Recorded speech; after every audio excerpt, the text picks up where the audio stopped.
1150, please. A bill relating to Sunday closing laws and retail agreements and to provide a penalty. Welcome, Representative Heilman. Chairman Worry,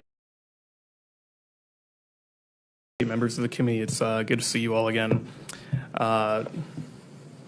Committee members, my name for the record is Matt Heilman. I'm a state representative from North Dakota's 7th Legislative District in Bismarck. I come before you today to testify in favor of House Bill 1150.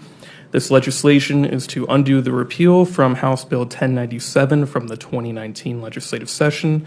And many have been asking me why the bill language is the way that it is. And it's, they say it's a bit odd, but that was what was existing in state law prior to the repeal in 2019. And throughout the bill, it explicitly lays out who is restricted and who is not. And another good question I've been getting a lot is what prompted me to bring this bill forward. Usually you wouldn't see something like this coming back to a legislature, but what prompted me to bring this legislation was an article by Father Dominic Bauk at the University of Mary. And he wrote an article in 2019 that I read earlier sometime last year. So this has been on my mind now for a while, but he just stressed how critical it is to have blue laws in general. And there's numerous benefits to having blue laws, and I'll address some of the criticisms as well. The first benefit to blue laws is rest and recovery.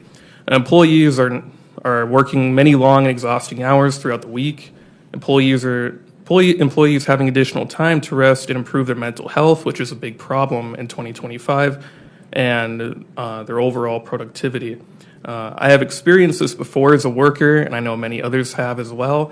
And I firmly believe that our purpose in life really goes beyond working and not knowing rest, which happens to a lot of retail workers. People have more time set aside to engage with their family members and engage in different community activities going on. I think we live in a culture that's so hyper-focused on capitalism, material wealth, and looking at things through purely an economic lens. And there are more important matters in life than just a balance sheet. And to be clear, I'm not against capitalism at all. It's benefited us a lot, but I'm just saying here today that there's a balance between work and leisure. The third benefit is for people who are religious. The bill lists the Sabbath as Sunday, or a person who in good faith observes a day other than Sunday as the Sabbath. I worked retail as my first job right after 16. I turned 16, I got a job almost immediately. And I worked retail before and after blue laws were repealed in 2019 here in the state. And anybody who's worked retail can tell you firsthand that just asking for different hours isn't that simple. I would ask, can I have Sundays off? And they're like, no, you can't, because then it affects other people's hours. And then I say, can I have Sunday mornings off at least? And they're like, no, it still affects other people's hours, and that's kind of a burden on us as a business.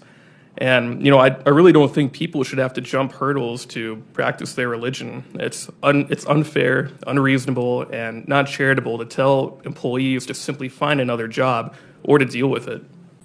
One of the other benefits of blue laws is to help address the workforce shortage. And this one may surprise you a little bit, but aside, from property tax and school choice, workforce shortage is probably the term I hear the most within these walls.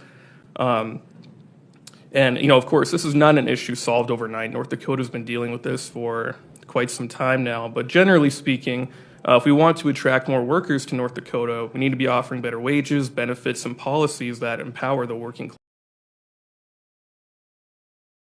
Thank you, Representative Heilman. Questions from the committee? Representative Koppelman. Thank you, Mr. Chairman. Representative Heilman, I'm just looking here. I know there's a bunch of exceptions, but if I look at section 1, lines, starting with line 9, I guess it's section 1, subsection 1. And then I look in subsection 2, and it says that the subsection 1 does not apply to a person who in good faith observes a day other than the Sunday as a Sabbath.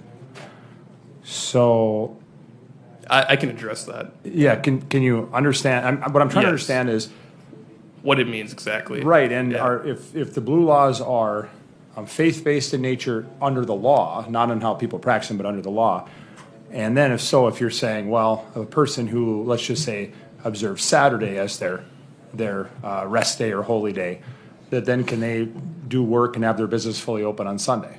So that's what I'm trying to understand there. Right. Mr. Chairman, Representative Koppelman, yeah, the way that I read it is that if you're a business owner and you observe another day as Saturday, you can be closed. And then you don't have to abide by the Sunday closing hours. That's the way that I read it.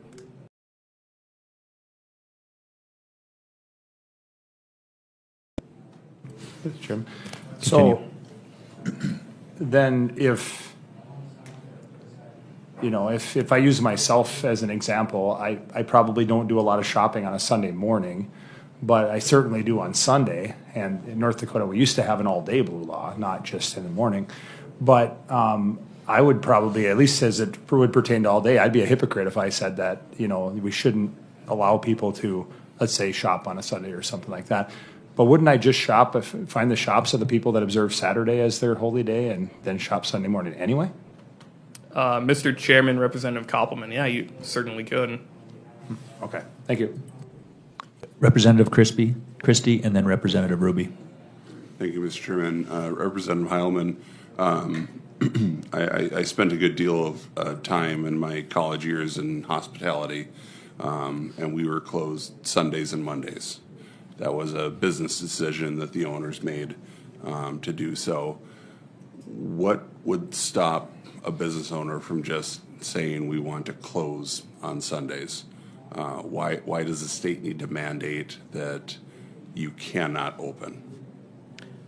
Chairman Worry, Representative Christie, certainly somebody could just be closed on all Sunday if they wish to. There's nothing restricting them. But the reason that we should have these are, the different benefits that I laid out. Rest and recovery for employees, spending time with family and community, and being able to practice their religion without any kind of hurdles to jump. Continue. Thank you.